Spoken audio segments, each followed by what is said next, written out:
நமக்குன்னு ஒரு நியாயம் இருக்கணும். அந்த நியாயம் வேண்டாம். வேதத்தில் இருக்கக்கூடிய நியாயம் இருந்தால் போதும். புரிஞ்சதா? Praise God. உலகத்தில் இருக்கிற மனிதர்கள் இந்த மாதிரி ஒரு சில கோட்பாடுகளை வைத்து கொண்டு தங்கள் குடும்பங்களையும் தங்கள் வீட்டில் இருக்கக்கூடியவர்களையும் தங்கள் பிள்ளைகளையும் நடத்த ஆரம்பிச்சுடுவாங்க. அப்பேற்பட்ட நீதி நியாயங்கள் நமக்கு வேண்டாம். அவர்கள் தங்களுடைய மனதை நம்புறாங்க, அவ்வளோதான். தங்களுடைய இருதயம் என்ன சொல்லுகிறத அதை நம்புறாங்க. ஆனால் நீங்களோ அவைகளை அல்ல, தேவன் சொல்லுகிறதை நீங்கள் நம்ப வேண்டும். வேதம் என்ன சொல்லுகிறதோ அதை நீங்கள் நம்பணும். ஏன்னா வேதத்தில் சொல்லப்பட்டு இருப்பது தான் கர்த்தருடைய நீதி, கர்த்தருடைய நியாயம்.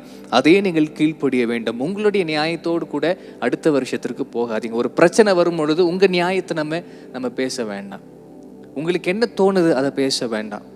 நீங்கள் எது சரின்னு படுது உங்களுக்கு அதை நம்ம பேச வேண்டாம். கர்த்தருடைய வசனம் என்ன சொல்லுகிறது அதை நாம் பேசுவோம்.